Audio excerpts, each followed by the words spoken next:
Ta grâce, seule ta grâce. Nous voulons instaurer un état de droit. Et dans un état de droit, il y a une justice indépendante.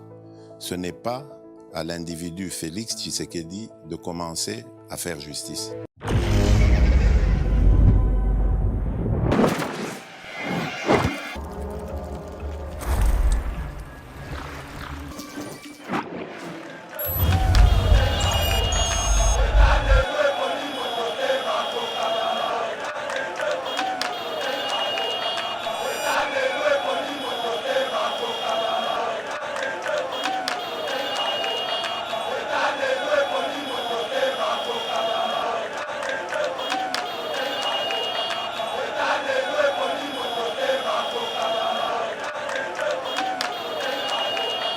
Mboka mobimba ba osalisa plus de 100 millions G. Bazwa bateau moko na fleuve etambo. Kimpa vite. Anwari tininga peta. Ba itebe kokolo. Na ba kombo ngo bakenda kopesa Kabila. Yo Kabila salaka ta kisi. Biso to alaka bakisi. Salamu amani. Tant baké koyebisa ye kimpa vite. Ye ba kimpa vite. Bateau kara. Les comités tout na bango. Bateau oyo bolakisaka biso na mai lelo eza wapi mbongo moko ebima bakosi biso tosala mo eloko moko boye bakongolais bamona comme ça eza nango rien elala mais sikoyo fati tozobaka merci po soki babandaka na Kinshasa bato balingi baloba bomonela Kinshasa kako Mima Mode. Bienvenue à Mima Mode. Mima Mode est le spécialiste de la chaussure italienne de luxe et du costume haute couture. Depuis plus de 25 ans, nous habillons nos clients avec les meilleures tenues pour de grandes occasions, telles que des soirées ou des mariages. Mais nous les aidons aussi à sublimer leur style personnel. Venez nombreux profiter de notre expertise au 12 rue Parisis à Dreux. Et rendez-vous sur notre site www.mimamode.com. Profitez de nos promotions spéciales printemps jusqu'au 7 mai 2023. Avec Mima Mode, l'élégance au masculin, c'est pour vous. Bienvenue sur Yeba TV, mesdames et messieurs, très heureux de vous retrouver dans le cadre de l'émission Éveil patriotique déjà d'entrée de jeu. Yeba TV mobimba équipe mobimba Yeba TV tous a vraiment de cœur na bande konabiso ya Calais na makambo komeli bango drame oyo bilan ils ont continué que ça leur dire ba recherche ils ont continué pour na koloka ba survivants mais nous espérons que tout se passera très bien. Le gouvernement s'active pour que ba aide et comme la bande konabiso ya Calais déjà tokobeta lisolope à conseil des ministres le président Félix Azosenga vraiment que na cadre à réhabilitation à aéroport international Yanjili, ba travaux et banda avant le 1er septembre mais ba travaux et s'inscrire dans une dynamique d'aménagement des espaces et d'urbanisation moderne progressive et ba commune nyonso oyo ezali zinga aéroport international Yanjili tokolobela yango opposition bazali ko préparer déjà grande marche oyo et kozala bongo le 13 de ce mois déjà Délice Sanga na Paris a présenté projet naïe de société la refondation de la République démocratique du Congo. Awape Namboka, Martin Fayulu azali ko mobiliser ensemble pour la République à travers Olivier Kamitatu bazali ko mobiliser ba comme déjà na Kinshasa Moïse Katumbi Olivier Kamitatu mais le vrai débat aujourd'hui mesdames et messieurs et kozala autour il y a Bic Rouge au président Félix azali ko utiliser pour corriger ba dérive corriger bongo gestion calamité ya régime ya Kabila parce que l'opposition présente les bilans très négatifs. Il y a exercice à pouvoir président Félix kasi lelo tozapena ba défenseur ba communicateur chef de l'État ba kozwa charge responsabilité ya kolakisa l'opinion que opposition zali koloba ki zali échec total ya gouvernance et zabongote ba koya ko citer les biso quelques réalisations chef de l'État tokomeka koyoka bango. Il s'agit des pasteurs Gilibokwala. Vraiment grand communicateur et à régime boyebe que tanguya lobaka iratakate il est là il va prendre cette responsabilité pour contredire Délice Sanga, pour contredire Olivier Kamitatu et les autres. Mais aussi, nous sommes très heureux, très contents et à renouer encore une fois de plus avec mon amboka Pascaline Kassongo qui est victime il y a accident, donc convalescente, mais a décidé, vu que l'actualité zali kopé la moto, a joindre Mungongo na Pasteur Gili, pendant qu'on paye ça toujours moto et à communication. Merci Nabino. Merci na Rabi Mokoko, merci na Mike Chiswaka, na Bosanité, Meshak Ochudi et notre jeune frère Rosan Abisso na plateau des papas. Merci na ba commentaire, merci na ba suggestion Nabino, merci na ba like Nabino, na Bosanité, un ami personnel et privé. Papi Diosso, troisième intellectuel, Yakabe Yakamwanga, communicateur, Yamakasi, Y'a parti Aldec, parti cher, Y'a excellence Adel Kaina Maïna, Asanabiso Awana Plateau, vraiment salutations salutations spéciales aussi à grand manager Didier Baye Mbombo, des retours déjà en Afrique du Sud, à 7h déjà, Azana Durban pour participer à salon Mounene et tourisme, Moussala Malamu, Mouanamboka, Didier Baye Mbombo. Pasteur Gili, bonjour et bienvenue. Bonjour les comites, bon début de semaine à eux. Bon début de semaine, on a plus de 150 000 abonnés. Il y a Yeba TV Bazolanda. Bon retour na Madame Pascaline Kassongo. Donc, malgré nous autres mains, le travail oblige. Pour essayer à Zongerabiso pour na bon nombre de Congolais et Congolais au bas de partout, au quand même la présence naie, koyo kapé na mungongo naie. Malgré Bomoni a vendu, mais troisième pied quelque part, rien que Kakapo à défendre et à servir Mbokanaye, Botala degré à Bolingo Nini, Oyo Mamoyo, Azanango. Vraiment, c'est vraiment un plaisir. Il y a comme on analyse ensemble et puis qu'on partageait plateau et longo. Les anniversaires à mon frère docteur Sambeya depuis la France, il y a maman Véronique Omoyi, donc Yewana Rabi Moko Kazola avec sa photo, il y a Dr Saint, Oyazo Fete, Anif Naelelo, depuis qu'une Yeba TV et puis Pasteur Gili, donc Mbotama Elamu, Dr Sambeya, Kedi Bonner, Bola Mwanzambe et Ganga Likolo Nayo. On est toujours ensemble et longévité na Mosungi Nayo, Maman Véronique Omoui depuis London. Vraiment, on est ensemble, Branda de Bruxelles et Mbotama Elamu, aujourd'hui 8 mai. Donc, on est toujours ensemble, Branda de Bruxelles, une sœur à Pasteur Gili, vraiment Zambé, Abatelayo et Sikapé Ozali. Merci, Ndeko Mitterrand. Donc, nous, c'est les Congo. Yango Tozali. Merci, Pasteur Gili. Mwanamboka Pascaline Kassongo. Encore bon retour dans le plateau Yeba TV. Merci beaucoup, Mitterrand. Merci beaucoup, Pasteur Gili. C'est toujours un plaisir de partager plateau et longo. Naye, merci beaucoup na balandignon sur Yeba TV, Zaka pona bolingwamboka comme le disait tout à l'heure Pasteur Gilinde Toye, li sous na plateau pour informer ba yenyo so balanda kabiso, nazo tambo na beki, mais malgré beki na ngai na yeka malembe ti pour na ya kolobe l'information. Mais merci beaucoup aussi surtout na soutien. Ya ba oyo na ya ngai na zana bango chaque jour batiki ngai te. Merci na président Chikito Mushashino benga ki ngai personnellement pour sanga bi Pasteur Gili alobaki nango sala accident la benga ki opona o compatir. Merci na ba yonyo so ba komeli ngai na zuba message na bino, que ce soit sur Messenger, que ce soit sur WhatsApp, en tout cas merci na ba abonné nyoso o balanda biso na Yeba TV.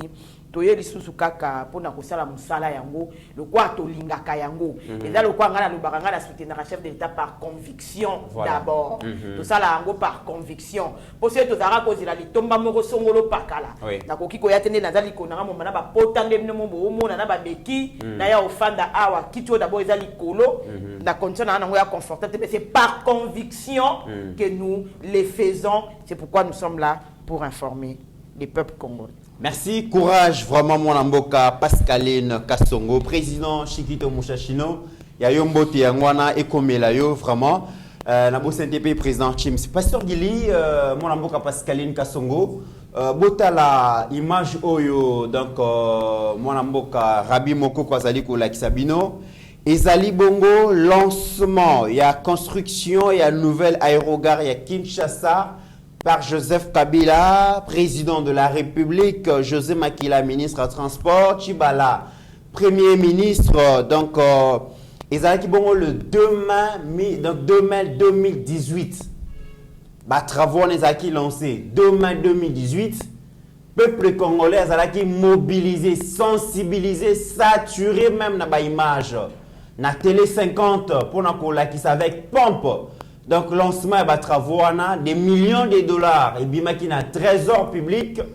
Pasteur Gili yebisa biso to komi na niveau ni na musala wana oyo to moni maquette Joseph Kabila avec ses lieutenants sont venus dire au peuple congolais que ces grands pays au cœur de l'Afrique et ils ont mérité aéroport, il y a néné, ils ont modernisé dans la révolution de la modernité et quand un aéroport international en Gili, les lotosa 2023. Avant to kota na makambo tata mokonzi a lobby par rapport à image yo, to komi wapi pasteur Gili na misala.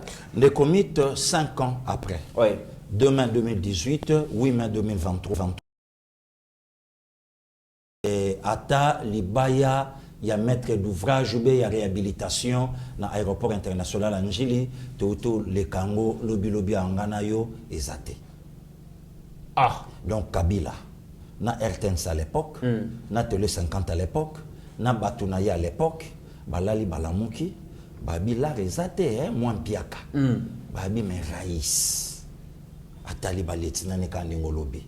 Toko beta moi bor mo boite ninge to beta ka ya bukanga lonzo to faire déplacer RTNC de kina bandundu raisa tuni bango bor ni toko beta habito lukaka ka maquette moko boy po so tali maquette na il ça même pas que non o yeza na forme aéroport wana sko ba sola entre bango lukaka bor moko boy to fente bango ke tozotonga aéroport à Sika il faut y en faire à plus de 500 quelques millions de dollars américains bimoko zola raisa bi Boula bien beau Pessingaï, Njili, Chibala, premier ministre, marionnette, patin. Et Lilingi à Pamba. Placebo. Et l'autre côté, Babenge ka place à la Babi, tout le monde en Njili.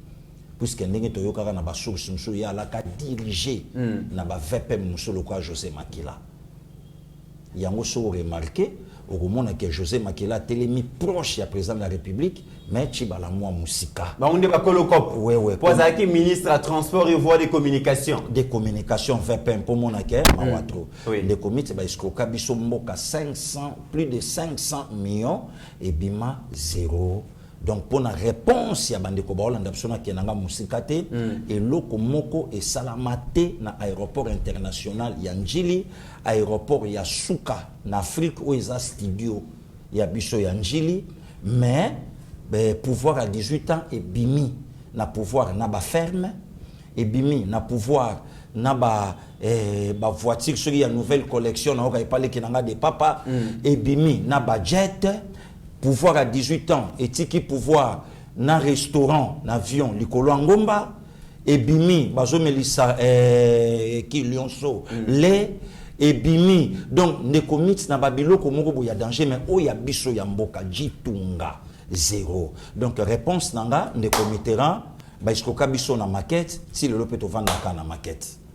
Pasteur Gili, maquette on a écouté 500 quelques millions de dollars. Plus de 500. Projeté mes maquettes 4. Plus de 500 et quelques millions pour nous retourner la biso aéroport international Yangeli.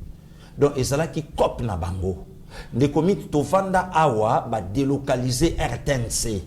Ba ke nango kinga nanani na bukangalonzo.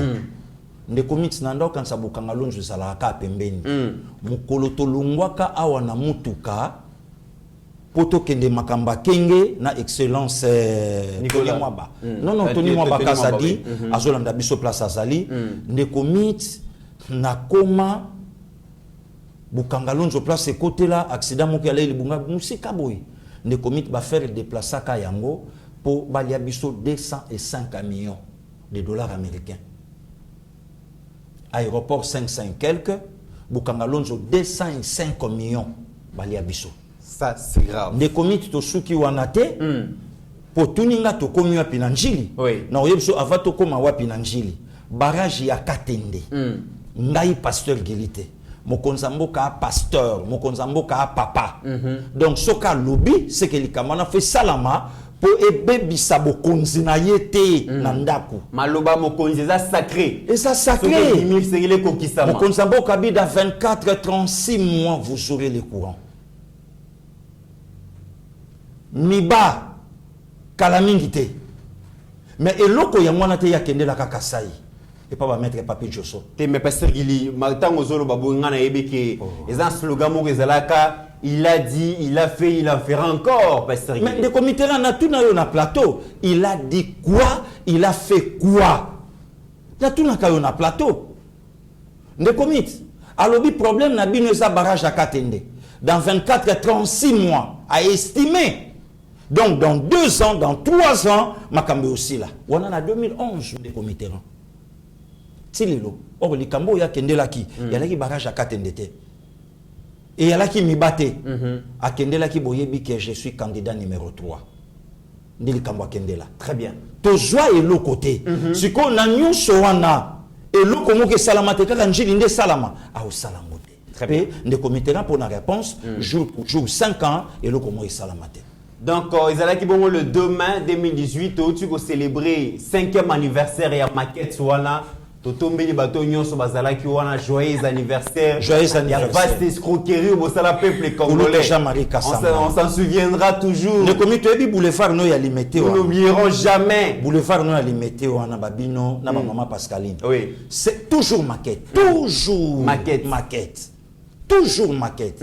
Kulu touja Marie Kasambachela ngo biso ya minene. Oui. Le comité ose la car. Loko ezo umela bistro mo keza pembeni mwa coca. On va l'accepter sur la maquette. Na compte y arrêt. Non, on va charge. Arrêt. Arrêt. Dans ce bis, c'est où Méli? Vous savez, beaucoup. Basra, la bis, va congolais. Vaste escroquerie à outrance. Voilà. Escroquerie pro max. Voilà. Kabila. Donc, bakatela biso banzete ya minene tout olo ya boulevard. Baloneli biso ba Dubai donc basali biso nde komitera to mona yelo côté. Obi ke mutasala maquette photo kangai. Donc biso ba escoka biso na maquette, mbongo lima na banque na maquette, ba biloko nyonso salama na maquette. Ngai eloko sala nga passe na motema po ba mbongo ya biloko moni maquette ekotika ya maquette projet pe ekotika na projet ba réaliser tes ala mbongo ebimite mais ce que tant ba mbongo nango ebima na mituna ka esala makite ce que ba mbongo wana ba nani bazwa yango et kenda wapi basala na yango nini l'argent du contribuable congolais. Ça veut dire mbongo ya mwana moto o azo sala wewa soki moi 500 francs na mona ngande bakatira bango ticket wana mbongo ya mama ya gambela nde bakatira ke ticket po mbongo alete za mbongo te bakanisa te ke okabila yaka na mbongo ne ya poche to ti sekeda yaka na mbongo na poche te ya mbongo ya ngai na yo na misala na bisa mike to salaka okofuta mwa pako okofuta mwa boye ya ngwane sala mbongo ya leta. Ça veut dire mutu moko boye pour de rien du tout azui 500 millions. Azui naye, mutu naye, azate après na compte à rendre na mutu te. Conscience n'est pas si ka fandi. Et le beli pe loro te, alors se reprocher na pe loko moko te. C'est ba tout ni balobi o, et ça acharnement. Mais toujours le Baal Kambwa 2018.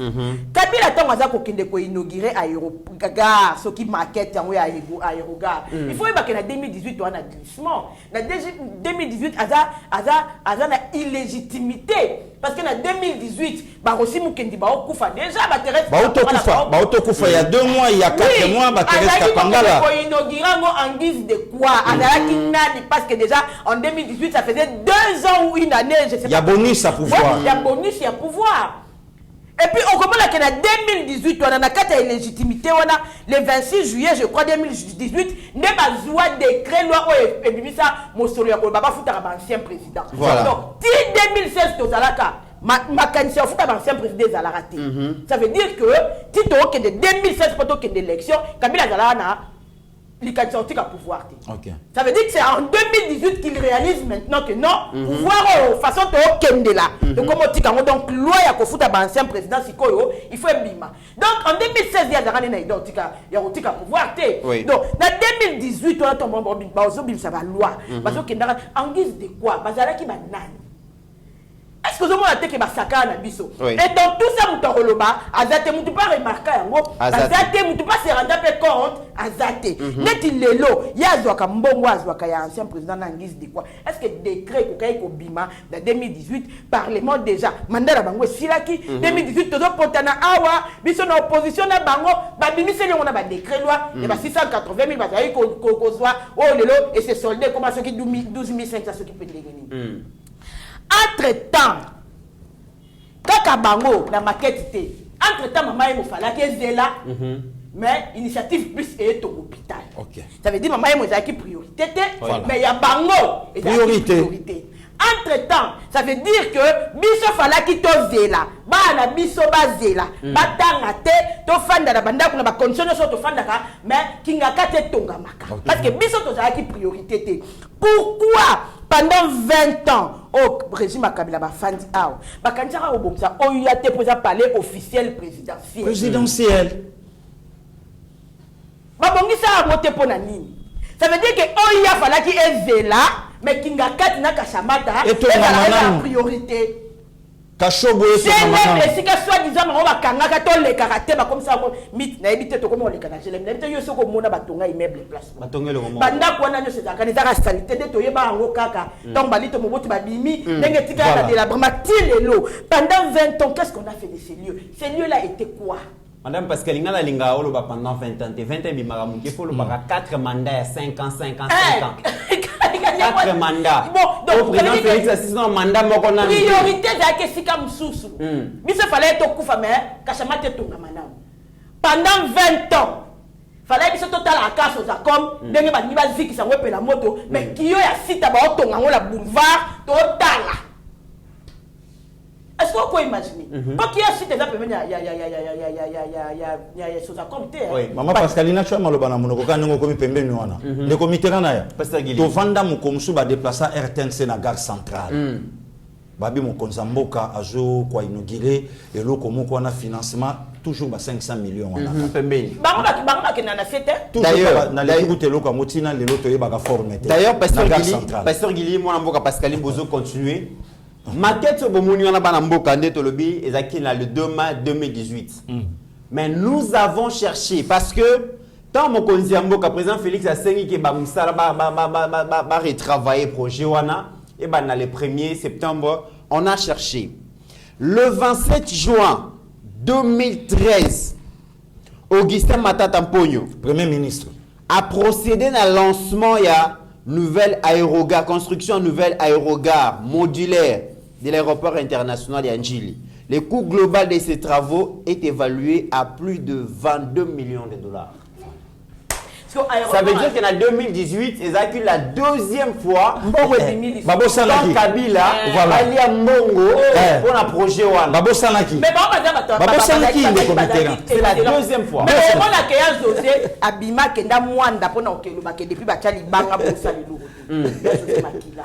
Dans 500 millions, 22 millions au Bango Bandia. Parce qu'il a autour de Koutou, Bruno Timba, la premier ministre. Dans le modèle de la constitution, dans le biso.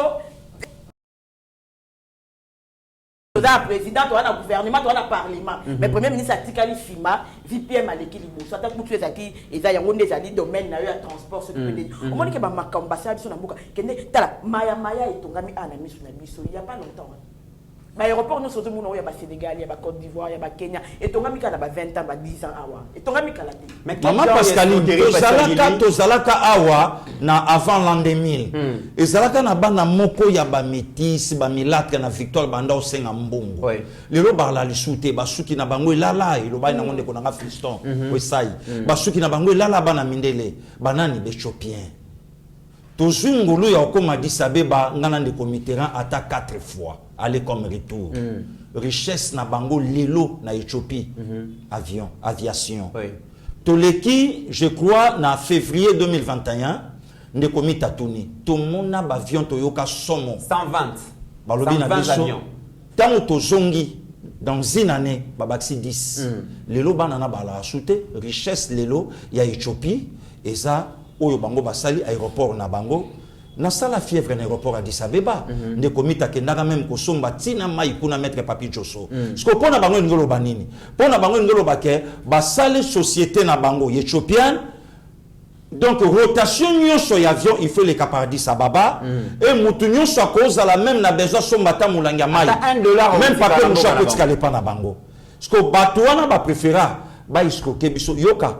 Le 27 juin 2013, plus de 22 millions de dollars. Plus de 22 millions. Maman Pascaline, tu as commis le 2 mai 2018, 5 ans après. Continuez. Mais si au monde que Bisso Awa, avant de pouvoir, il y a une famille à 3 personnes et il y a. Moi, je me rappelle en 2000, dans la côte université en 2000, dans Beaux-Arts, il y a des Éthiopiens, Éthiopie. Éthiopien, c'est des Égyptiens. Égyptiens. Des Marocains. Notamment, on a la première graduat. Pour l'Afrique, il y a des Beaux-Arts à Monko. Université à art. Et là, pour l'architecture d'intérieur, à l'époque, ils avaient ensemble de décoration, et là, à Congo, la RDC. Donc, soit il faut qu'il y ait de Belgique, soit il faut qu'il y ait Congo. Mais dans le cas, il y a 20 ans, il y a des étrangers qui sont parce que les gens formation technique. L'Institut supérieur Ming et dans la RDC. Au moment où il y a 20 ans, les derniers, il y a classe. Bicho bateau qui a les prix. Comment est-ce qu'on a pu kokendena les uniques instituts supérieurs à titre qui à zéro mécanisme ni bataki en place pendant les lots et ça batukutu na yoka awa na yoka ministre moi zalaka azambuza na bosani kombo na abeta tola aza licencié en droit à l'université Brazzaville na lobi mabeli pour na bandeko na Brazzaville te mais na yoka moi un congolais encore moi RDC on a fait na biso kwake oui aketanga papeta babi de s'expliquer ngana aketanga droit na Brazza na Mariam Babi.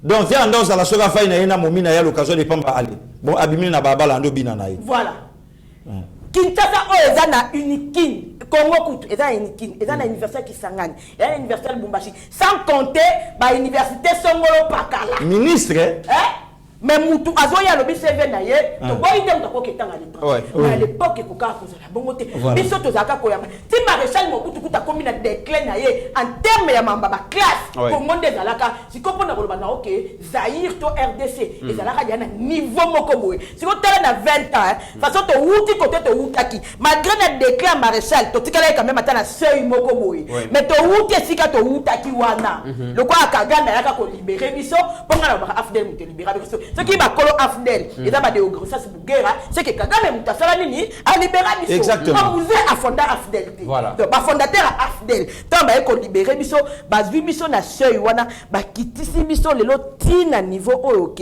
donc ba constituer présenteur pour le développement mboka ba liembeli Congo kende liboso te Konga sima makambos konga skoto na komaka na point wana nde na yoka siko kanda donc ofandi bozo yoka mutu lokola dada lobi bango to bazalaka na Tanzanie ezalaka obligatoire pour ça service national mais c'est obligatoire pour na ba citoyen autochtone et c'est obligatoire pour na ba étranger il y a que ndako ça service national na Tanzanie ndeni parce que avec autochtone na Tanzanie une congolaise de père et de mère entre guillemets. Et au moins que batba oyo kabilo kwa bongo et l'équipe batba net ouf on dirait ba yo kelo oté alors bien on peut wapi na parlement un président parlement zawana ba député pe o biso to zalto ba ka batama yele na biso elite na biso ba représentant na biso ba yo ki pe ke ya sala ki service national na Tanzanie maman Pascaline yo zolo ba président parlement fandiona à l'époque quand tu as au bango et là qui na honorable président voilà. Maintenant, il y a indépendance à cinquantenaire, na 30 juin 2010, na triomphal. Président et parlement à l'époque aïe. Alors arrivé na bango, bayen zela moko na honorable Zoé Kabila. Ba se retrouver place mo ba comme président parlement na moi na ye. Moi na bougé président parlement na Moussa Pabi. Yo leka. Yo ke non liboso.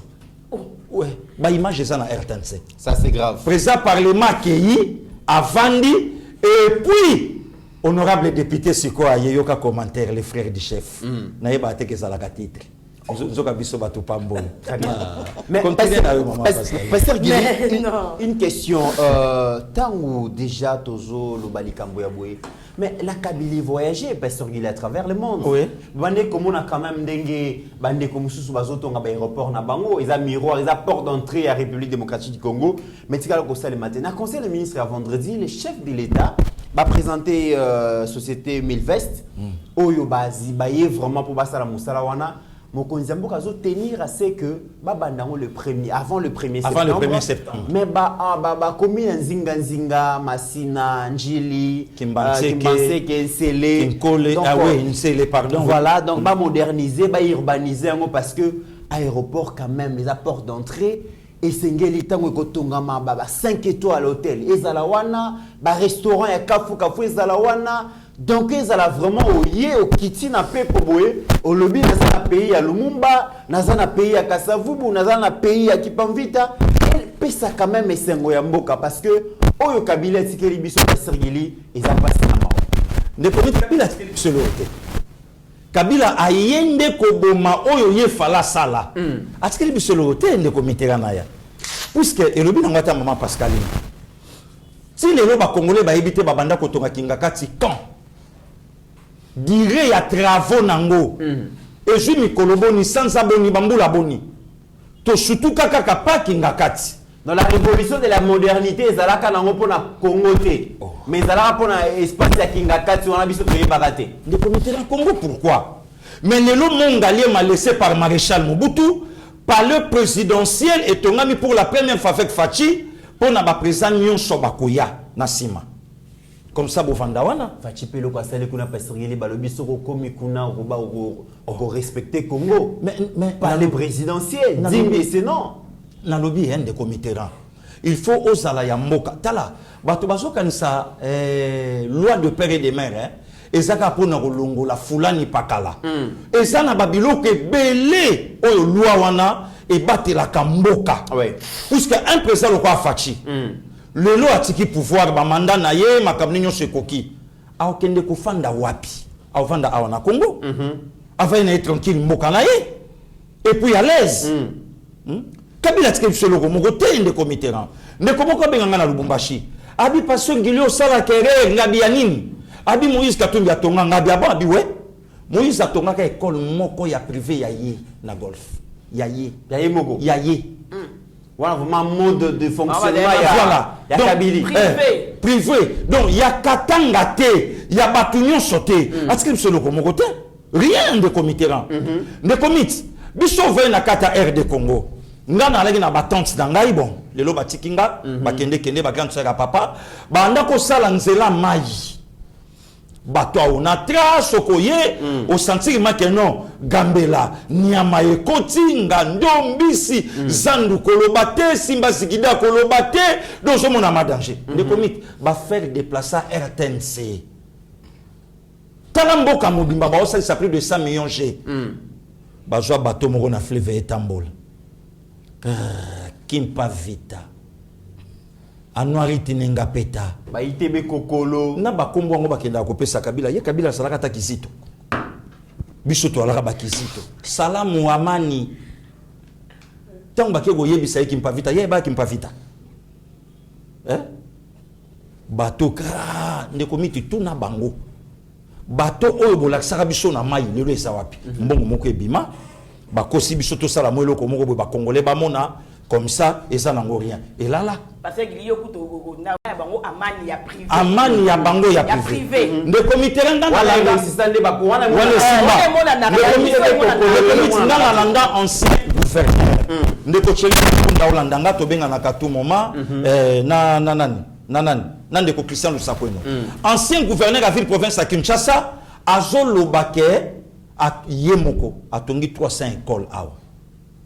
Yana nga wase ko ana raison ozolo ba bokabela nga bambongo mbongo ngo chenga na ba poche 5 na yeba 305 la ngweza wapi mais mbongo moko ebima une affaire de comité na yande toyoka il y a 150 millions de dollars américains pour la construction de 1000 écoles. Premier ministre nani Augustin Matata Pognon lelo alobi ana vision musu ya Congo elinge lobake lobi na yibaki nanga lobi na liaki nanga mebo pianga yi présidence na ko travailler bien na wiba lisusu bien na wiba lisusu bien ndenge toyoka 1000 écoles mbongo nango emonana te ça c'est grave emonana te donc elinge lobake Kabila ndeko Mitterrand oyebi lelo topesaka merci na Fachi na sekaka bato mususu na réseaux sociaux tant babimisaka image ya mokonzi mboka kala otala ndenge Congo est transformé ye alataka veste hotel lelo ta ndenge akomi na seka bayuma bayebi rien bayuma bayebi rien bayebi tipo wana te nalandi tipi moko mikolo babetelinga lisolo alobi ye na mikili ayeba ata nde basombaka pantalon te tant babetelinga lisolo na tuni botuna ye asa ndako botuna moto wana ozolo basa ndako shebo ibisinga ndako wi akoko futango po azalaka kutu cadre na PPRD ba na pouvoir moi si akufi vérité bimi siko botuna ye awa moto abandai ko bomba bolumbu na ya za shooter ye asa ndako. Ça c'est très bien. Et soka joué ango akofutango comment? OK. Puisque le lopo aloba na mutoyo na 3 ans na ye na sena moy tata na ye ministre de justice. Tata na ye. Donc voilà les comités. Donc engelo bake soko tali lelo. Yo talakaka balobi na biso na port na Congo central. Na ba plage na biso na biso lokomo ya malongate mais elobe donc attendre ko Caleb okomona mopanzi ya ndeko Zoé siko yo tuna Zoé yo moko kaka Zoé oye okati ndambu ya mabele ya Congo ya yo na ndeni na droit nini na compte nini somba kito ozwaki yo mutu wa tenir depuis 97 na famille ya Laurent Désiré bon na yo moko kaka na ndenge nini oye otubiso mabela Congo ndeko Mitterrand batwana bayaka na mission na bango Paul Kagame anomaki bango kandingo tolo bango awa na ebandeli yona mama Pascaline AFDEL et elle a été créée par Paul Kagame rien que pour déstabiliser la République démocratique du Congo raison pour laquelle au Monisco pour pas déstabiliser bien tant ba monique ba chemutu moko liboso wana le vengandu un papa très intelligent, il fallait qu'on finisse naïe à Vatokoma. D'où photos à Moutoumoko à Bokaka, trop selon Bango, qui Laurent Désiré. Oh, oui. Mais mon bas maïlit. Oui. À Bokaka trop. Oui. Tokope sa ye pena momi moko awa, oya bandai ko teka teka naïe ba mikate. Babiloka mikie. Ne komite biso vivre humiliation na mboko yo. Congo a sala 3 ans et 8 mois mon première dame. Congo a mon première dame ou première dame en tika la veuve. Biso mona humiliation na mboko. Ne komiti ba twana tamba ye selon boulot bobimisi wana tamba komi musa comprendre banga lobike nana de pères et de mères congolais babiloko nyoso ba olexa awa et aussi mbate.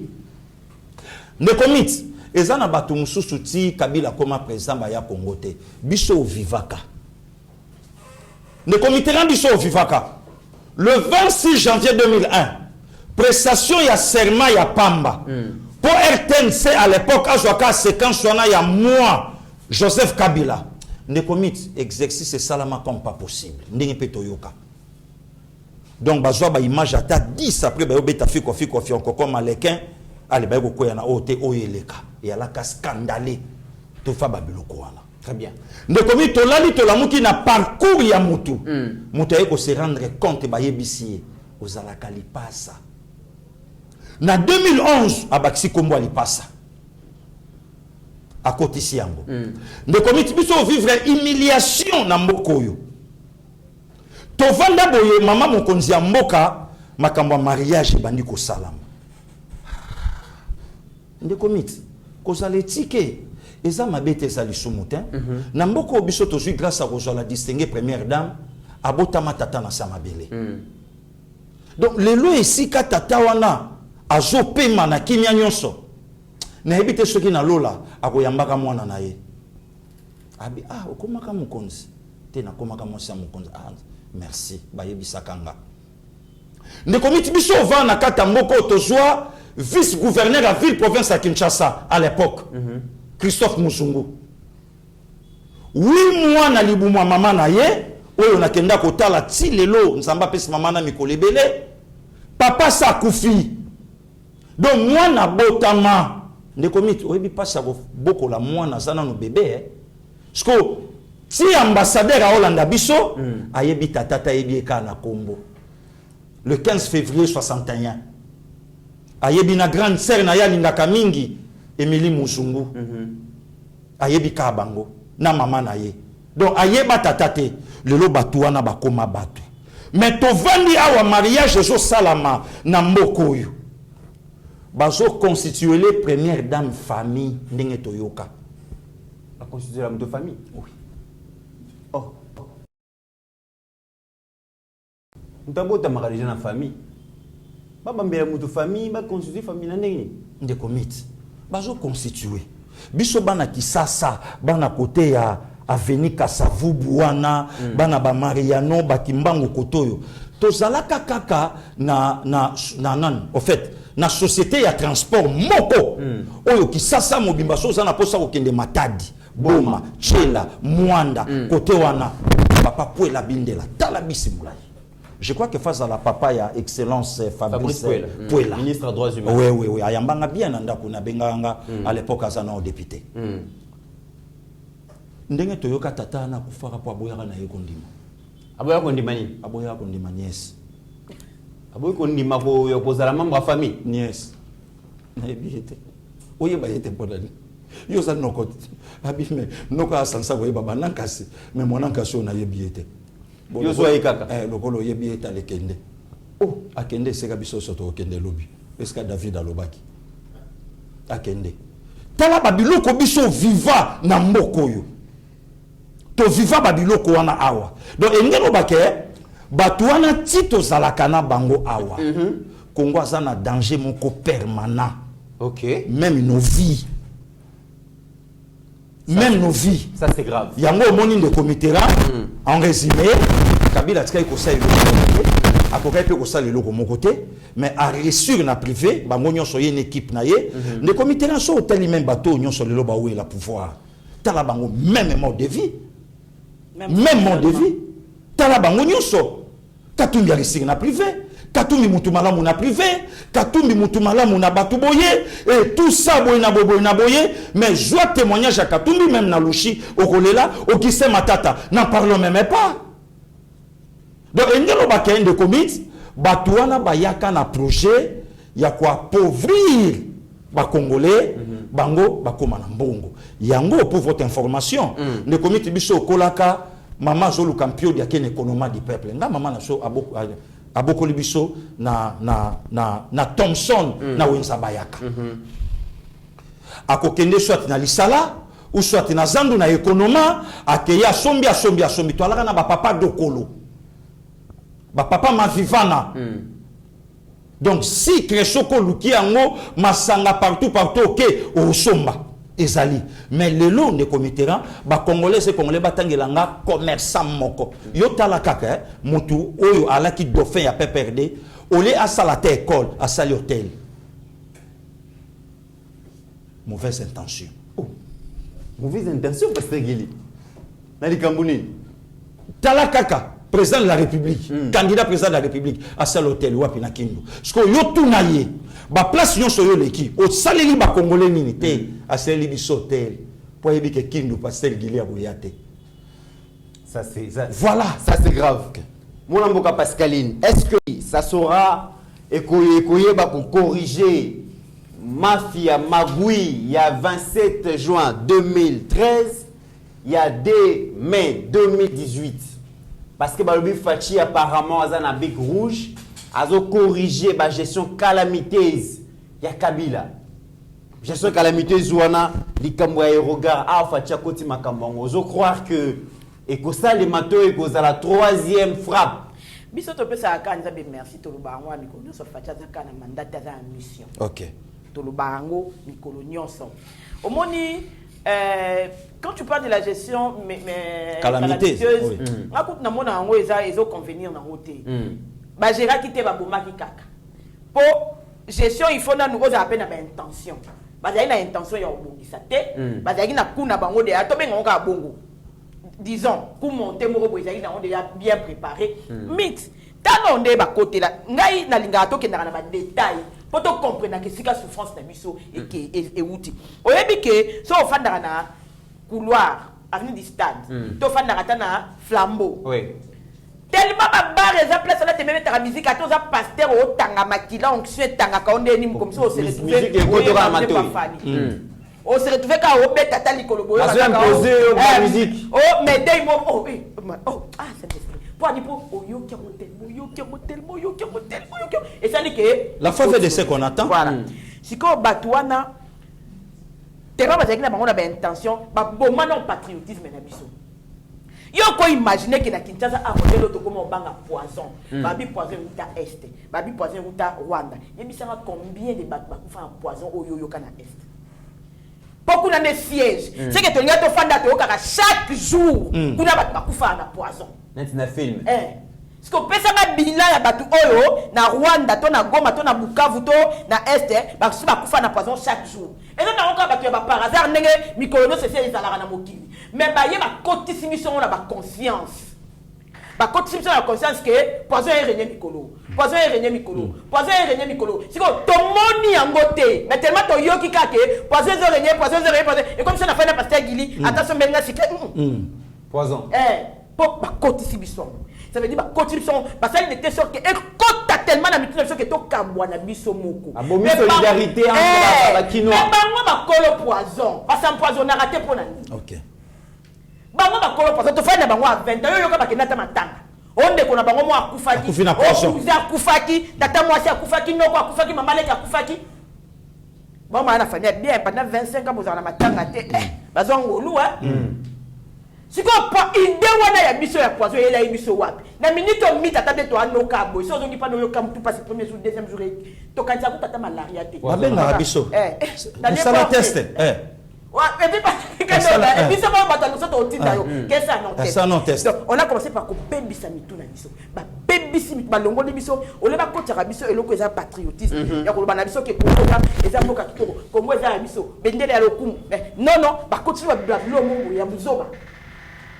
Et au comment on appelle que pendant 20 ans on a des musique mobo ya buzo donc ça na biso na ba kofi na biso ba zaka oyemba c'est vrai musique za na on ke na kana tendance on a mo sentir que buzo ba et kokole mais c'est quoi fati tozo ba ka merci po ceux qui ba bandaka na Kinshasa ba banya ba lo ba bomone la Kinshasa ka po Kinshasa est la capitale OK po RDC ezaka Kinte so ko na aéroport ya Bangoka na Kisangani okende kokuta Kisangani ville munene na d'accord ça pasteur Gili awa batongi bato amani balobi c'est les bateaux les plus sophistiqués ba biso côté na bateau les aratina boîte de nuit na 4 ezaka soki nini mais ba bosani konatra ba recherche atikara 37 bateaux papa na lobi bango batika moko moteur ekufa mais batongi amani ça veut dire expertise ezalaki mais volonté ezalaki bon ko kaka ko bato amani wana bazwi na ta bato chani metala mukie batie bango ata ensemble ba botonga ata 50 bateaux et ça problème te pour c'est moi capable ya otonga mani bato nene bongo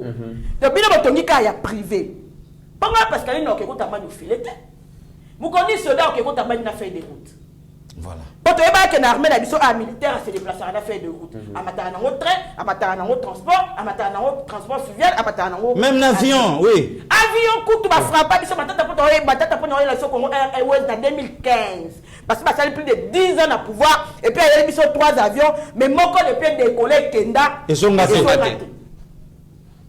Et le bien on a passé il n'a pas comment va gagner. Comme pèse l'avion à noir de tazon gâté. À noir de n'engapeta. Est-ce que ozo mona dimension ya makambato basali mais fati sikoyo atali c'est to bandi na kini bato ba parce que la construction c'est la construction de la RDC parce que ah to le la makamba reconstruction on reconstruit sur ce qui avait déjà été construit donc fati azo construit on reconstruit on réhabilité on tonga ninyo ba batongaki parce que to bi ke fati réhabilité UPEN batonga UPEN voilà bon c'est to bi ke fati réhabilité Nikini ba batonga Nikini Mama yem. Batongate. Nzele lengesa. Oh. Ça veut dire que fatigue construit, il ne reconstruit pas.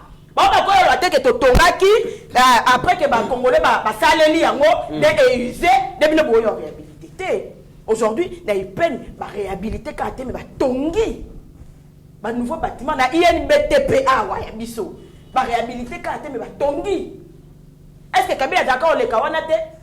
Zela kenda kanta tiango wana te. Lelo kota na kanta to kosa na IRM.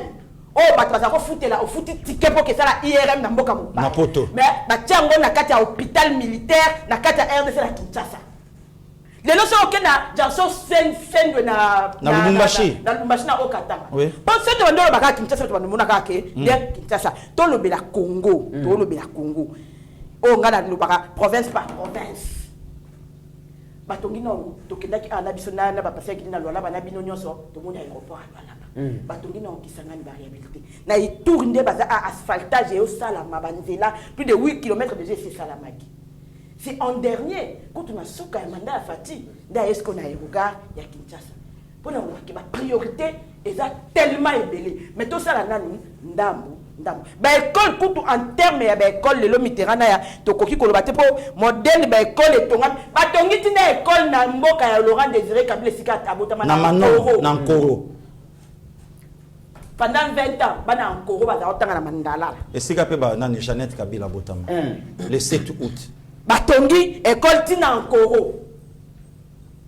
Siko toloba te. Ça to biko tozo ngaka Kinshasa Zamba Telecom et tongam. Tokeka na Kinshasa INBTP tongam. Dans la priorité Fati éducation. Au moins que la plupart madame Fati zali et dans ba université. Campus toloba kutute. Wana luba ngo mikolo nyonso. Pendant ko inaugurer Trans Academia Fati kendaki yesi. Toke INBTP Kisangani. Université à Mujimai. Université Kisangani Babi Sili. Université à Ituri, na Ituri ezotongama, na Chuapa ezotongama. Awa dernier HD, pardon. Mythe, pour permettre qu'un Arabi à l'Axaja ba image à Université Kisangani. Donc c'est Sili déjà. Ah, Rabi merci. Bon, sikoyo, izine facha yaki awa, bat na biso ba na campagne bat balala ba comment on a la pongi. Madame Pascaline, Pasteur Guili, bozo créer confusion en mutu nangai et puis confusion en mutu bozo continuer bana mboka kolanda Pasteur Guili na kolanda mona mboka Pascaline, le pays va bien, le pays est allé subir changement ou un processus. Exactement. Mais est-ce que l'opposition na majorité bazolo ba maloba moko na habité bolanda Denis Sanga na Paris a présenté projet de société ou projet de la refondation de la République démocratique du Congo. Entre autres, à lobby, Bokoyo Kabalobi budget à 16 milliards, mais fonctionnaires accusés barriérés. Bokoyo ka gratuité et enseignement, mais no diplôme ebi kotanga te ko komate. Wana vidéo liboso ya mibale bokolanda directeur à cabinet ya Moïse Katumbi waza na Kinshasa abengi ba jeune kinois nyonso lobby soki oza content na gestion actuelle ou échanger vie na yo tikala na ndako mais soko moni que gestion oyo ezali malamu te bazali ko boma biso vie chère misérable vie chère misère et l'équipe pauvreté chômage et l'équipe yaka les 13 beau marché tout landa yango comme ça to zongi la pasteur gina mona pour Pascaline ba démontrer biso changement na ba secteur nini oyo opposition zali comme on a dit tout landa deux vidéos. Merci. En pleine campagne de mobilisation des membres du parti pour la grande marche de l'opposition du 13 mai 2023, le secrétariat général des Ensemble pour la République que chapeaute honorable Dieudonné Bolengetenge Balea multiplie des rencontres au siège national du parti. Ce jeudi 4 mai 2023, honorable Olivier Kamita Touetsu, directeur des cabinets de Moïse Katumbi, s'est entretenu avec les fédéraux et interfédéraux de la JR, ville-province de Kinshasa, que coordonne Maître Simon Boulou, sous les regardants du coordonnateur national de la JR, Jacques Indala. Il était question de la marche le 13 mai prochain. Tous les jeunes de Ensemble pour la République, mais tous les jeunes de Kinshasa sont invités à se rallier massivement derrière Moïse Katumbi qui va marcher le 13, qui va marcher pour dire non à la misère, qui va marcher pour dire non à l'insécurité et surtout pour dire non à des élections chaotiques. Ça veut dire qu'on invite chaque jeune, où qu'il soit, dans cette ville de Kinshasa, s'il est responsable, s'il sait que sa vie devient insupportable, de se lever ce jour-là et de marcher. Si on est content, on reste dormir chez soi. Si on veut le changement, on se lève et on marche avec Moïse Katumbi. Maître Simon Boulou, très content de la rencontre de ces jours pour la réussite de la marche. Toute la jeunesse des Ensemble pour la République, en général, et particulièrement de Kinshasa, que le président Moïse Katumbi est arrivé à Kinshasa. Ils veulent que la jeunesse des Ensemble puisse s'épanouir. De son côté, Jacques Indala, coordonnateur national de la JR, se félicite des conseils du haut représentant et invite toute la population congolaise à y participer. Je vais juste mettre l'accent sur le fait que le 13, il est important que la jeunesse de Ensemble se mette sur le terrain en termes de mobilisation, rassurer que le président national, Moïse Katumbi, est là et qu'il sera avec nous en avant-plan. Il faut que la jeunesse, d'abord, non seulement qu'elle soit présente, mais qu'elle assure sa sécurité et que tout se passe bien dans l'ordre. Il ne faudra jamais qu'on nous provoque, parce que nous, on provoque personne. Olivier Kamitatou s'est entretenu encore avec les membres du Comité national de la dynamique des femmes pour le changement d'FC, représenté par Madame Solange Mafuta, en lieu et place de l'honorable princesse Dominique Munongo Inamizi, coordonnatrice nationale à mission. Les femmes aujourd'hui représentent la majorité. Alors vous allez me poser la question, c'est quoi la refondation du Congo? La refondation du Congo est à la fois une question de méthode, mais c'est aussi une invitation à l'action pour transformer notre pays, un choix de mode, de type de société que nous désirons pour nos enfants. D'abord, comme méthode, la démarche consiste à renoncer à une approche contemplative de la grandeur et de la puissance de notre pays qui entretient chez beaucoup d'entre nous l'illusion et le déni de la réalité. Cette autre maladie de société décadente. Nier la réalité est un signe de la décadence. Comme le souligne Michel Onfray, l'un des signes de société décadente, c'est la négation par les décadents qui s'évertuent à proclamer que tout ne va pas bien, mais que tout va mieux. Et pour se cacher, ils sont derrière les critères purement quantitatifs. Ils sortent des chiffres et ces chiffres entretiennent l'illusion de la grandeur. On vous dira, le Congo a désormais un budget de 16 milliards, mais il y a des arriérés de salaires pour les fonctionnaires. On vous dira, désormais nous avons la gratuité de l'enseignement, mais la qualité de ceux qui sortent de ces écoles est à déplorer. On vous dira, nous faisons des avancées, mais en réalité, quand vous regarderez, vous verrez que ce qu'on nous entretient, c'est une illusion. Et en la matière, malheureusement, le Congo a des chiffres qui sont toujours grandiloquents. Tenez, nous sommes le deuxième pays le plus grand d'Afrique après l'Algérie. 2 345 409 km². Nous avons le fleuve le plus long avec ses 4 700 km qui baigne tout le Congo et auquel toutes nos provinces versent de l'eau, apportent leur lot au moulin, symbolisant cette unité magique. Pasteur Guili, c'est comme si l'Union sacrée de la nation, dans opposition réunie, ça dit qu'on est la peuple. L'Union sacrée a vers peuple, à l'objet masolo, qui est au Congo, qui est bien Fachi Béton, Moussala Malam. Opposition. Olivier Kamita, tout le peuple, en tout cas, il y a sa raison pour sa vie passée, chômage, pauvreté et tout ça, tout ça. Pasteur Guili, il y a sa peuple, vérité. Gestion et Fachi. Bilan ni oyo, beaucoup défendre en décembre 2023. Ndekomit, merci beaucoup. Oui, il faut tout le monde opposition, puisque opposition est athée. Ndekomit, d'abord, Olivier Kamita, il faut tout. Tant que présent à l'Assemblée nationale. Il y a Congo démocratique. Vinini o yatike la ba congolais. Puisque les lois comme garçon de course, il y a un ancien gouverneur. Les lois. Yo tuna Katumbi, tant alobi les lois aza fier, il y a ko soutenir Moïse Katumbi. Yo tuna ye. Ne fils que même muke ya bagage o ya tanga. Moto ya zolanda tangango. Avec Katumbi baza visionnaire.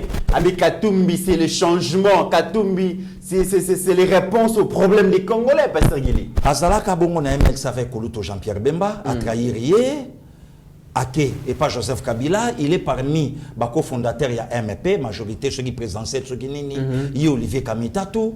En fait, les amants devinaillé. Donc Azabongo. Donc Azanabara ça un flatteur. Donc mon choka zolo bako donc face séduire yo la personne de Délice Sanga faut tout na Sanga problème il y a est lelo ba Délice Sanga bango nyonso baza combatteur lelo Sanga telemi na Paris le quoi civil mais Sanga la ta tenue militaire na GP na Luketu na weple pour na poema est a expliquer pe bango pe kuna na poto atuna donc lelo tanga zolo bake misère pasi babilo ke belé te peuple ça comprend na oyebisa yo marche ya le 13 eza eloko Katumbi ayeleli awate mobilisation za makasi na zoyo kandenge ezoyi na pasteur Guili. Oui, il semblerait que Augustin Matata a fait sortir au moins plus de 200 000 balles, Katumbi au moins plus de 400 quelques mille dollars pour mbongo etambola pour ça la moins bien. Mais yango te ndeza réalité. Réalité zani le pasteur Guili. Réalité za Katumbi ayebi ka kozala candidat président de la République te na République démocratique du Congo. Ayebi Katumbi c'est un provocateur. Donc Katumbi ndenga aye pour a défier le président congolais na Kinshasa selon Kabosh na ye selon ye Moïse Katumbi. Katumbi a joué rôle oyo ba multinational ba pesaka Alassane Ouattara. Ozo comprendre le comité ba ndeko nyonso ba Holandanga lelo ba comprendre. Rôle ba pesaka Ouattara. Oui. Ba ivoirien nyonso na yo quand même tate puisque par le loi sur l'ivoirité a expliqué ngo mabe. Bagwa koufela ka keloko moko mboka na ye. Ba ivoirien nyonso bayebi d'origine ya Alassane Ouattara. Bayebi yango. Il fallait maintenant que ça par tous les moyens ko casser hémorragie wana et ce qui est vrai na élection na bango il y a 30 octobre 2010 il y a premier tour. Il y a deuxième tour na bango il y a le 28 novembre. Bagwa gagnaka. Problème à la multinationale il y a là qui Ouattara kende kaka na maponomi le reste bisomoko. Ba créer guerre. Ba beta eloko oyo kaka ndenge pe basala ki Jean-Pierre Bemba na 2006 après élection. Donc na Bemba na Kabila choix ya ba congolais c'est Bemba. Mais yo Kabila salaka par tous les moyens sala wana bisomoko toyebi oyo tokosala. C'est ça. Ndekomi de même aussi avec Katumbi. Katumbi yemoka yebi ke makambo ngana anango même matalwa chani shoke siminate nana biloke belé na justice oye pekisi ke mutu face à la candidat président de la République à cause à la tâche na biloko te biloko ayebi yango mais ti azoya bati kele kaka espace à se présenter ndekomit na yebisa yo to vandi na maman Pascaline na quel pays sur 52 ou bien 54 pays d'Afrique bape sanga mboka nini oyo OIF akenda ko auditer fichier mboka nini fichier électoral ouais bape sanga de comité rang batangelanga même mboka moko oyo OIF asenga batangelanga ezate de comité c'est pas l'OIF c'est le Rwanda c'est pas l'OIF est contrôlé dirigé par le Rwanda yangote si quand on s'anime, le lot Trump place à Fanny na palais na na Floride, Donald Trump na Mélanie bandi makate ke barata l'élection. Il y a un groupe, il y a lobbying israélien, bazo travailler le lot na l'élection na bamboka. Donc baza na ba mayele moko boye, il y a kotrike ne commit au ndimate. Et là on y ba osala. Mokonza mboka Holandanga siège nyonso ba Holandanga bayoka plan oyo Katumbi na ba multinational ba na ona sima ba kosala une fois Katumbi candidat président de la République akozwana yepete ndenge matata pona nani na Fayulu azwa kate tolala de comité rang to la muka makelele moko boye Fayulu mutaganya ekoka pe komema désordre na mboka ndeloke osala masko na Katumbi tango ekosalama le multinational bakoya bako imposer Katumbi par force comme président de la République. Puisque objectif à la multinationale, Congo et Koko n'a jamais dirigé par Mwana Mboka. Or Katumbi, azana plan na ye ya ba multinationale, ya kosala la continuité de l'État, ya pouvoir nde yango wana. Donc tio moni Katumbi baye na bango avant de Mitterrand, c'est une provocation pure et simple. Donc ça nango likama marche yango lelo quand même que non yebisa bato. Katumbi azana Kinshasa ba inquiété été, Katumbi allait na Kinshasa lacrymogène té, Katumbi allait na basali boyete et si ka ba multinational ba vandi ba bando liamine. Ba bi fallait quand même moura kete pona nini. Il fallait empêcher quand même réunion. Donc fallait quand même ba empêcher réunion, ba empêcher té comment. Donc sur le plan diplomatique, Fatiazo déjouer Babiloko na bango. Oyo bango ba olinga bonde na oke kisasa soka ba salinga mbala moko yoki yango na communauté internationale ndeko Mitterrand ndengo ya mbinga na mama Pascaline na moment oyo ba frère nanga riva ba na Lyon bandeko ebele ba na Lyon balanda kabiso police justice française a interdit marche salama puisque Macron fa koma kuna ce que salami awa les 13 que marche ko salate oyoki bazo les mama boaki démocratie yango na France le 8 mai le 8 mai, Dr Sembeya a fait un nif na ekuna. Justice à France a interdit marcher salama à Boyi. Très bien. Aïbo salango. Bazo sala. Marche à le 13 et ça ka titre. Donc Katumbi kitana no total. Kitana en total à Aner, ya papa Jean Hervé Mbelu. Kita total à nano CNS ya Jean-Claude Boukassa. Kitana no total à armée ya Christian Chiwewe Songesha kita total non ba service wana sur réellement la continuité de Kabila si qu'on n'engende de comité aminga na plateau Katumbi koma kin na zo comprendre temps j'ai fait des réunions mais j'ai rien mais comment rien kuto fachi kutaza ona te fachi ala kiwapi na Bujumbura Wandok voilà. Donc, rien, ça moussa. Donc, pensez na bangweza, une fois, loi Chani et Koti, Katumbi non, de comics, Batouja Baza, Lobingeza, où va préparer Pagaï, contre qui? Une fois, Katumbi candidat président de la République, tricherie Zali, Loyenge Koya Katumbi chef de l'État, Boboyi, panique Koti Namboka, troisième guerre Koti à Makasi, où est ça la biso bien. Yango Moni Loko n'a interpellé les députés, bas à la responsable. Très bien.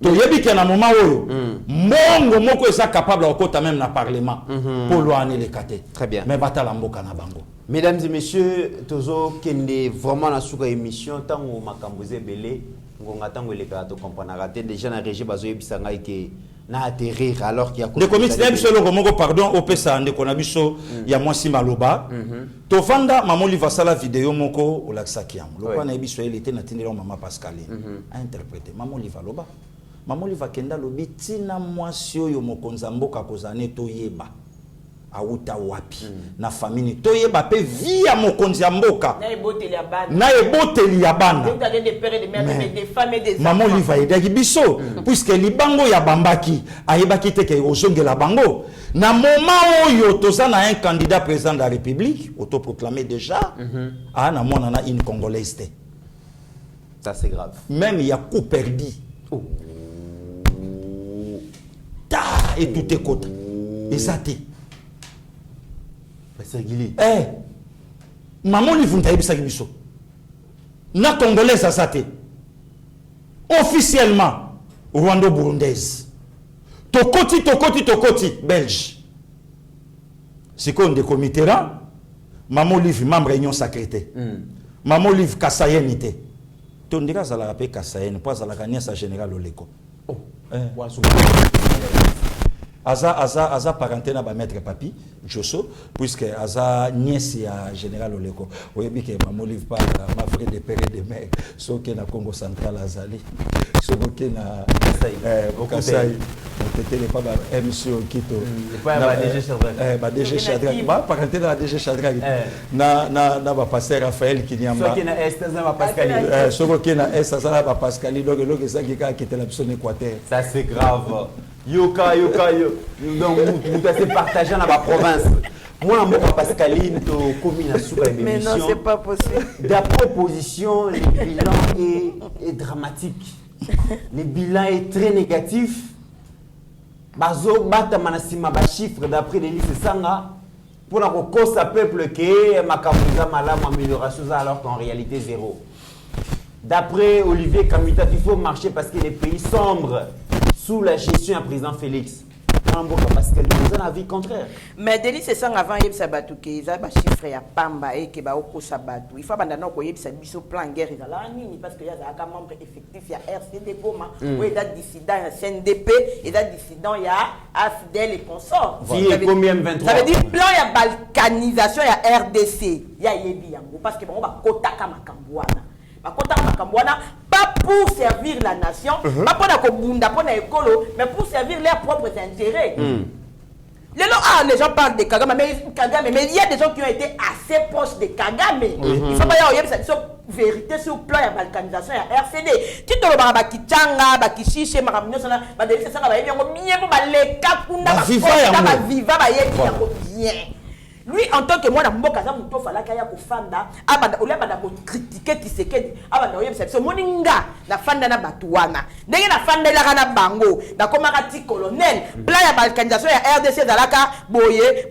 Papa na biso ba rotuna. Et dans la bas na biso ba rotuna, c'est ça là, on doit tailler comme la biso ba livre terre ba yelo ba za yango, ya ko détailler biso plan balkanisation ya RDC, ba zo doit tailler OK ça la ba conférence, pour le baka contre Moko, Félix Antoine Tshisekedi Chilombo, mon Etienne Tshisekedi. Mais ça sonne. Ça veut dire que Kagame a vraiment réussi ce qu'il voulait, diviser les Congolais entre eux. À ceux qui ont RCD, c'est quoi un Bango pour qu'ils se retournent contre leurs propres frères. Mais il faut qu'il ait le temps de nous expliquer comment est-ce qu'on a fait un plan pour rabaisser l'homme congolais.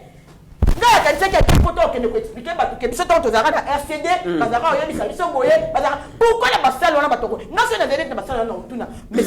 c'est bien, les chiffres sont fausses, ok, d'accord, on accepte. Mais vous, dites-nous, quand vous étiez dans RCD, qu'est-ce que vous avez entendu? Qu'est-ce qu'on vous a dit? Voilà. Convaincre, voilà. Qu'elle s'est retrouvée comme bon dit que RCD Simi Mandoki a obo melabino bandeko. Yo pour la tête la RCD. C'est des questions qu'on doit leur poser. Au lieu qu'il chiffres d'infos, ok. Mais pendant 20 ans, régime à notification d'armes, ils allaient caca. Lobby. 2 ans. Lobby, Baba qui fait voyager pour la Pamba. Pendant 20 ans, à l'objet que les chiffres, ils sont faux. Le nombre d'écoles est tongami.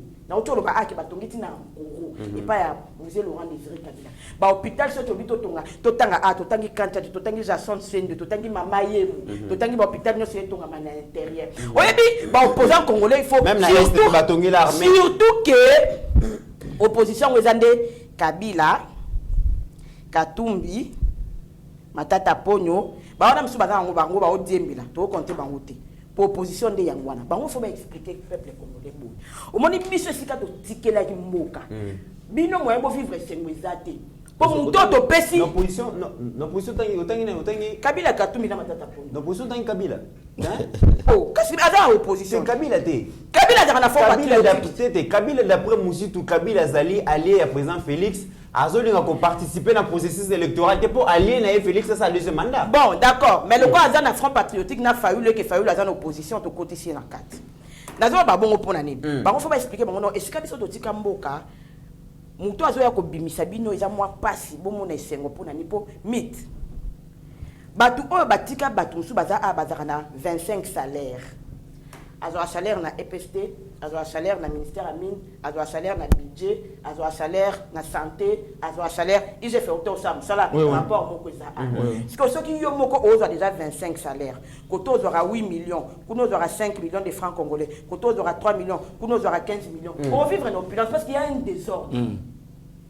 Si comme Mukolo Bakoya, balobité Tobomi 24 matricules Tikala na moko. Et puis moko on a peut-être on se retrouver au dans la droit na yo dès les salaires les plus bas aux aïe kozwa. Si ko na 100 millions de francs congolais aux aïe kozwa, on se retrouver du jour au lendemain on commence à 1,5 million.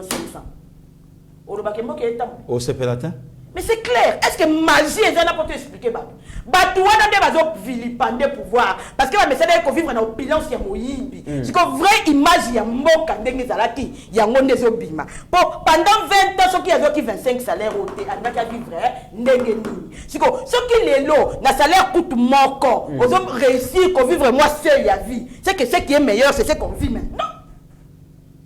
Mais tout ça batanga physique na mathématique baza baolanda ba ko expliquer mutu moko s'il vous plaît biso ba Pascaline to fandi na ba chômage na ba azo au comme na quarantaine matricule à l'état et bien bazwaka yango te mais ça mutu moko afanda ya 30 salaires assemblée à l'église ni Pascaline 30 cartes baye bisabiso place basambela rapport privilège bénédiction bongo pasteur Guillaume muto oza na nzambe yango privilège nzamba pesa mutu yemo azui 25 misala 25 salaires 25 misala neza banani na mwana na yeko azana libumu wasambela matricule wasambela nzamba kabila to ndenge na yebite mwana na yeko azana libumu ana matricule à l'état mwana ya makangu oya kuna ana matricule à l'état mais yo tangi classe na bien papa amilio na mbongo na passe atindi yo ke ba campus ba nikini ba ista banini aussi lycée classe mais moi na 4 ans ya tata mo bwana na matricule na fonction publique mbongo na ebimaka na ya maboko bank na ya carte bleue allez jusqu'au pilance olobi na tango kabila tozalaka bien na tango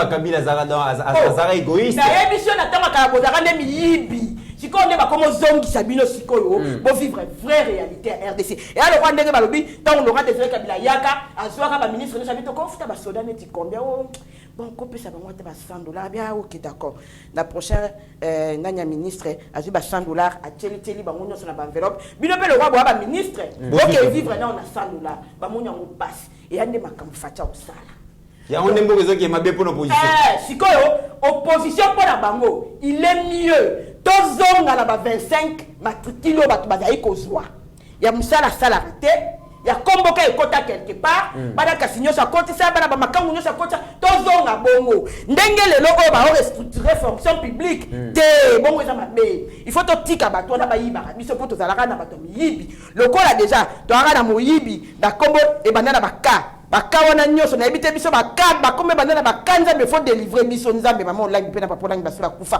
il faut délivrer biso ça veut dire que il faut to zonga la fonction publique wana ya bato bazai kozwa aos ba 25 matricule na yemo parce que moi mboka Pascal na mona na campagne électorale oyo bobeta na makofi na Christelle Vwanga na Arlette Odia na moi ja pasteur Guili bobeta na makofi na Daniel Safupo koleka na bango makambo eza yo ya olia ke de ko expliquer ba na poto que fonction publique olia ke expliquer ba na poto Maman Pascaline quand nous ka da sous en clavete bo ba to Maman Pascaline akei ko ke Maman Pascaline poto 13 milliards et ça le comité gratuité d'enseignement qualité à malonga le comité non pour le battre pas son biso vraiment fait pem en charge la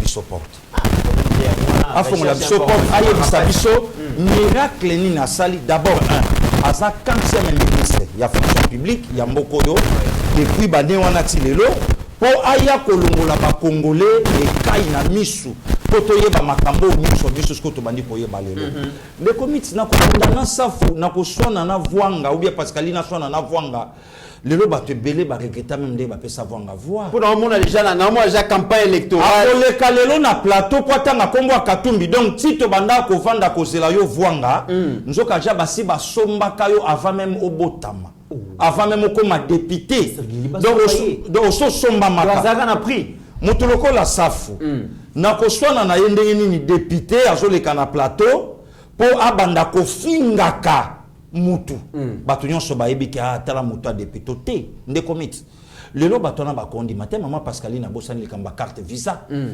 biso ofanda bato mongo bazwa basala ba carte na bango oyebi lelo alimentaka chaque mois $50,000 oyebi lelo na ba âge na biso nde komiti mutakoza ata musu na mois 100,000 francs congolais na ye majolo yango carte sala moi fiera ojula yango combien de momi soka bimsa soka bimsa carte wana kaka azolo ba chéri soka bimsa bien carte bancaire nanga yo talaka carte bancaire parce que combien ça na carte wana pona 100,000 francs ya pas musu moins 100,000 soka ka biboto so transport to keto solo na 1000 encore ba jeune personne na moi carte na la rafière dit awa est-ce que distributeur ya côté ah comme kuna ya na ozo trotter to zo ka 20,000 pour na auto sala sorti mon mikolo no ki ba bloquer nga tué débit ya 10 et bima bisimba et gérer transport message côté na téléphone au soutirer 20,000 et 80 wana chega oye baté a gelam ce qu'on de commit biso sala na bato mongo boye bato ka ba 50,000 dans le lobby na maman Pascaline yo soigner la moitié à 21 d'années na via 68 ans au pola. Et puis, il y a une fonction officielle. Au pola, de commit,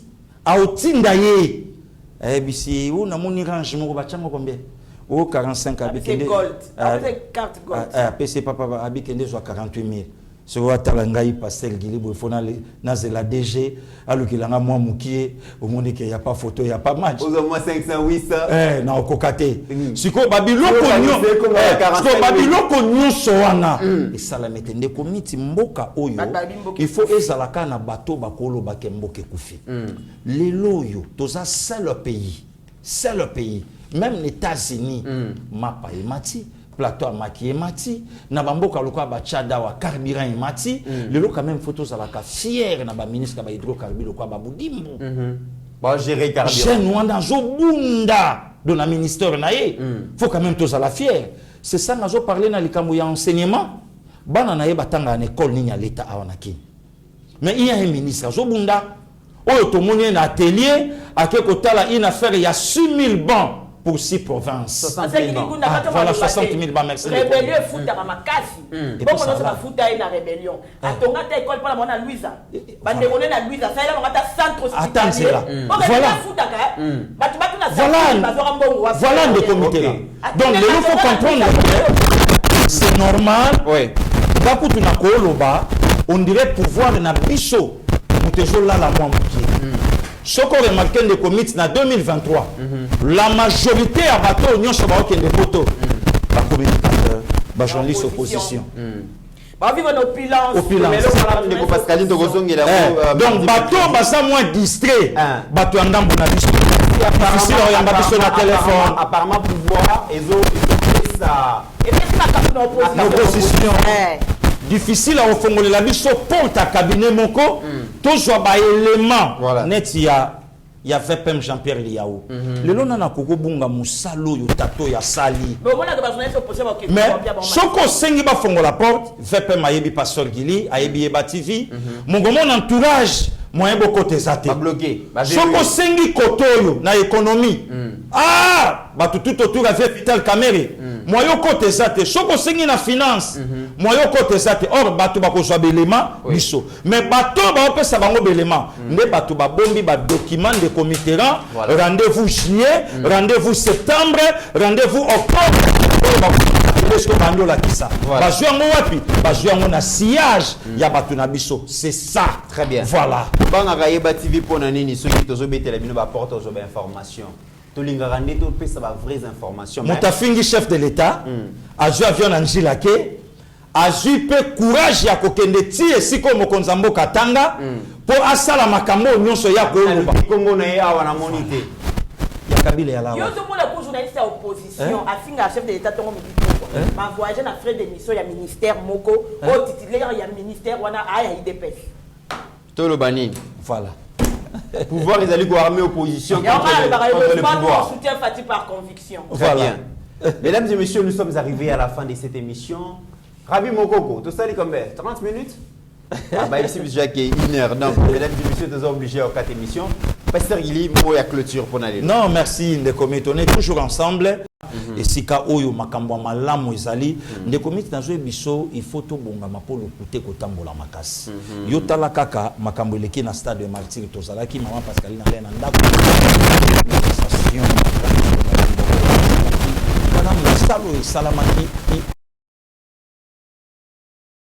etamboli musale sesili batu bando kanga na bango ba bafle bablo na ba kende ba ali ba jui image ya vie nanga chapé bemba ndako loba ale ba kolena suka balobi piaka kende soit loué lelo ba HK today honoré kabongo lelo ba osa musama kasi na crédibilité na ye na valeur na ye nzamba zo batela bango ba kulutu César Ngadi ba ba Marceline Mido na oluka ndeko nango ya combattant ya makasi wana mwana mboka Roger les combattants ça fait tant na omona été un guerrier yetango vibra katanga obeta au sentir que non muto oloba na patriotisme nyonso combattant bono nyango na oyo kayote donc bandeko nyonso ba osa mosala libanda ba mama Lisette na ba febe wana nzambe abatela bango on est toujours ensemble des comités to continuer ko bunda pona mboka to kokoma na mboko na Très bien, Master Guili. Merci pour la présence dans le plateau, pour éclaircir Bandeko et Bazali Kolandabiso par rapport à ce sujet. Allez, le monde en Pascaline. Osana Maloba pour clôture émission. Maloba ya clôture mitezaka ke bilan ya représenter les amis. Bandeko o nyonso ba okende soit disant ko marché le 13 ba ye ba été ba na ba ko voilà. Ba kanisa pe mama emo ezotongama mpo na bango okende kosoanya mekuna na biso na bana na bango na basi na bango biso nyonso tokende nzele elengesa mpe sili minde pene elengesa batiela bango tina bakangela bango na baérosion batieli bango badale minde peli ntongo baokende komarché bayeba pete mosala eyosalama na mboka régime ya notification elongwa batala bato baobenga bango na marche wana na bilongi bayebisa bango bino bobengi biso na marche bosalaka nini mpo na biso eloko nini oyo bosalelaka biso mpo biso toya kozwa makolo na biso toke etambolela bino donc bana mboka ça sera à vous de juger donc katumbi yango ya otuna ye katumbi nalingi nake marché mais na nini oyo osalelaka biso de toutes les façons stade de martyr c'est ça. Moi, je ne vois pas comment vous voulez bien qu'on ait où il y a qui plaît pour la force. Ça qui nous touche, par la force, il y a qu'un stade. Les gens se sont déplacés de plein gré pour voir leur président qui porte à cœur. Stade de Tony Goutoubono Fataya qui te sait que c'est Fataya qui n'a évité, mais un rôle, tout le monde m'a dit, mais FIFA déjà, ça peut être ça peut être Karaka. Mais bon, tout c'est la caca, biso, tout a Fatina Mabondi. Donc, on peut ce second mandat pour concrétiser oyo moko alobaki na biso pour construire mboka pour oya à reconstruire parce que mboka oyo va construire très bien. Tout ce que nous ferons c'est soutenir Félix Antoine Tshisekedi Tshilombo par conviction comme je l'ai dit toujours et nous allons lui accorder notre deuxième mandat et au Québec bongo et au changer comme ça to candidat c'est ndamba kangi likolo. Très bien. Bah membre du gouvernement oyo to beta rapport pour to kota aux informations ceux qui vous opé cette information tant vous yeba TV ko frapper voilà ce que va bien voilà ce que vous bengi mbangono ba jeune na ba mi kotumba R yango ya collaboration pesa biso toyi ko senga mbongo te nous avons besoin d'éléments d'information si réellement vous travaillez pour la nation congolaise voilà vous facilitez la mission ce que ça la confiance à mon konzi que ba makambo nyonso salama ya malonga et que information ya malonga ezali voilà obengi boya pesa biso to ko moto na biso to baluki to zongi po na biso ka ke to bimisa oyo batu ba yebite oyo ezipami na ngambo boye problème ka ande yango na ndeko. Voilà, merci beaucoup mesdames et messieurs. Vous avez belé à Kolanda Miso, vous commentez belé, vous likez sur place, vous allez, vous likez, vous partagez l'émission belé. Merci Nabino, les grands rendez-vous est pris encore pour demain et le lendemain. Semaine au Mobimbato Zawana pour commenter actualité. N'oublions jamais qu'au-delà de nos divergences d'opinion, la RDC reste plus grande que la somme de nos ambitions individuelles. En attendant, mesdames et messieurs, portez-vous bien, car chaque jour est une. Merci. Ta grâce, seule ta grâce. Nous voulons instaurer un état de droit. Et dans un état de droit, il y a une justice indépendante. Ce n'est pas à l'individu Félix Tshisekedi de commencer à faire justice.